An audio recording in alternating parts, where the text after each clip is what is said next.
Old people can get set in their ways, can get mentally as well as physically brittle. They can tell themselves that they know it all already, have seen it all before, and instead of struggling against the hardening of the arteries and the ossification of ideas, they can become as stubborn and willful as children who don't know anything, and with often the same harmful results. When I think about an old person who has managed to adapt to life's changes, big and small, and stay ahead and keep in step, I think about that grand old vaudevillian and cigar-smoking joker and singer, admirer of beautiful women, George Burns. George Burns started out in show business before the days of talkie pictures, touring the vaudeville stage circuit with his wife and comedy partner Gracie Allen. Together, they joked their way from the stage to the movies and to the radio. Later, when television came along, the George Burns and Gracie Allen show was one of the great ones, running every week for years and years. Until one day, Gracie Allen died,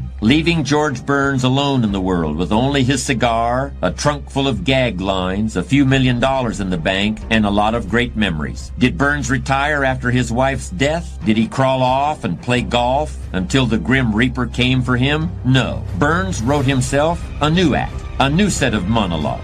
He made a new career in the movies and basically reinvented himself. He continued to crack jokes and pursue lucrative movie and television roles and personal appearances. He made a career out of being old, and he didn't do that by being inflexible, you can bet. I think it was a great American novelist and keen observer of his fellow man who remarked that old people are on the same side of life as children and animals, and that they can see things regular people do not. Well, old people and children as well as animals can get so set in their ways that nothing, not even the survival instinct, will change them. I mentioned earlier about the little girl who would only eat a certain way. Well, old people too often get fussy about their food. They also get particular about what people talk about in front of them, and who performs those little services that old people and babies often require, like feeding and sometimes even changing diapers. It's uncomfortable to think about our bodies turning on us this way, but it doesn't do to be rigid and say that we'll never get old and set our minds into some hardened position so that we cannot accept help when it's needed and offered. That would be the kind of pride that destroys a person just as surely as walking into speeding traffic saying to yourself, the pedestrian has the right of way. True, but tell that to the ambulance attendant. Flexibility and compromise are at the center of democracy and the American way of life. In private life, there are places where you can be unyielding if you want to be, and only you will profit or suffer because of your firmness. In the national arena of politics, however, with so many different groups holding so many different and often uncompromising positions, the only way for government to work is to declare all things are negotiable and talk everything out to find some path acceptable to all parties, if not satisfactory to any of them. That's why our forefathers, when they drew up the Constitution of the United States, made religion and government completely separate. You can't compromise in matters of religion, and you'd be a hypocrite or worse if you did. So the Founding Fathers set all those things where people really can't be expected to compromise off to the side, for other theaters than political theater, for other contests than contests of public policy. There was an American statesman, Henry Clay of Kentucky, who was known as the Great Pacifier and the Great Compromiser. Clay served in the United States Senate, in Congress, and was Secretary of State under President John Quincy Adams. Clay both incited the War of 1812 and helped negotiate the Treaty of Ghent that settled the war. Pursuing a consistent policy of reconciling the conflicting interests of the nation during the time of the great westward expansion, he ramrodded the Missouri Compromise and helped enact the National Road. As a presidential candidate, Clay said that he would rather be right than be president, and he certainly never did become president. Whether or not he was right, I couldn't say, but I suppose he felt that he was right, and that right meant finding a common path to an agreed-upon end. A wise and flexible old gentleman used to dine every month in his club downtown, sitting at a long table covered with a white linen tablecloth and silver candlesticks, and served by tuxedoed waiters, loved to regale companions with the fruits of his many years of experience. After dessert and coffee were served, he would push back from the table and light an enormous imported cigar. This cigar is the only indulgence of an old man, he would say with a chuckle as he struck the wooden match against his thumbnail, and then he'd launch into one of his stories. They usually began with a question, such as, "Did I ever tell you about the time when I was setting up factories for the giant XYZ Corporation in the backwoods of Georgia and was compelled to teach them a little lesson in business and good manners?" Although the stories always started out the same, no two stories were ever alike,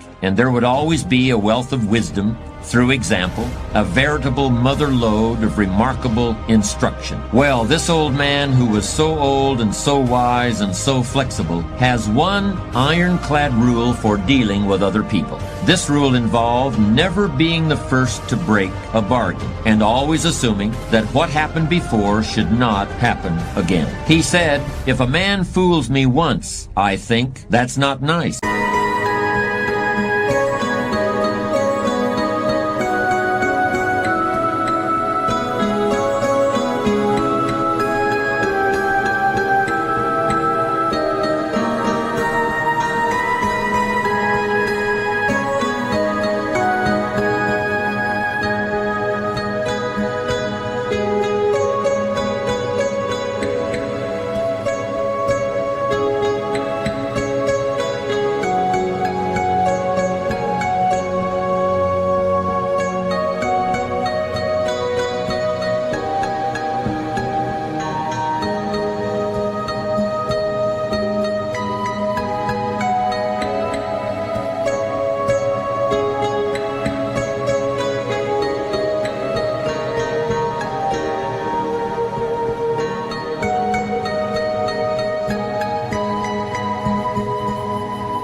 And I remember it. And if the same man fools me a second time, I think, shame on you. If the same fellow tricks me a third time, well, I have been warned and should have changed my ways and didn't, and I think, shame on me. Here's a little rhyme to remind you of this wisdom. Fool me one, that's not nice. Fool me two, shame on you. Fool me three, shame on me. Let's suppose that there's a vast, hugely powerful force that nobody can withstand. And this immense force is always active and in furious motion. It never rests. It's like a slowly flowing river that can eventually carve the Grand Canyon out of solid rock.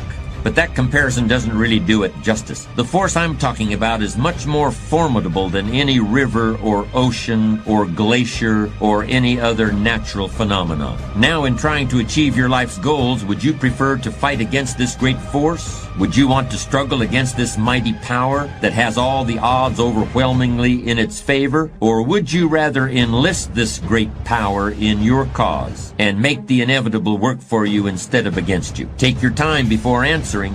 Think it over. By the way, time is that great power I'm talking about. Time is the mightiest force in the world, or even in the universe. Of course, the answer to the question I posed is very obvious. Why would you ever choose to fight time when you could have time on your side? Who wouldn't want to harness the great river of time that flows through all of life? Why wouldn't you want to use the power of time to generate power in every area of your existence? To turn the turbines of your hopes and dreams, to charge your every aspiration with lightning bolts of electricity? Well, there is only one way to make time work for you, not against you, and that's with patience. There have been some items in the news lately about changes in the climate, global warming, and so forth.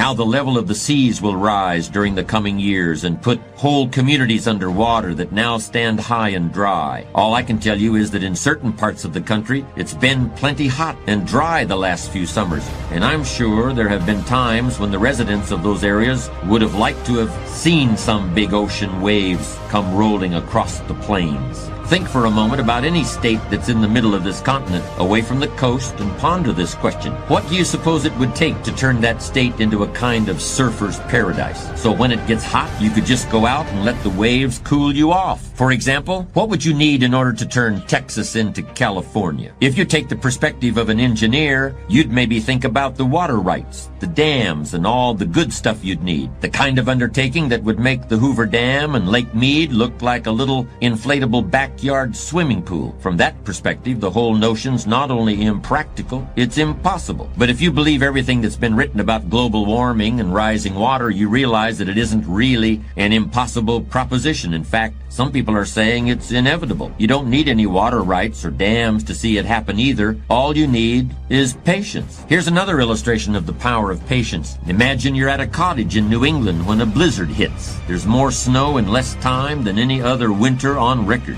If you went to bed in the middle of this blizzard, you'd probably assume that when you got up, you'd have to shovel the drifts away from the front door just to get down the steps. You may even think about getting started on the work before you go to bed. But in this case, as it turns out, all that bedtime effort wouldn't have been necessary. Overnight, the wind keeps blowing, and while you sleep, it shifts around 180 degrees. So all the snow on your front porch is cleared away naturally. You don't have to knock yourself out with a shovel. You may be saving yourself from a stiff back or a heart attack. And all you had to do was wait. Patience.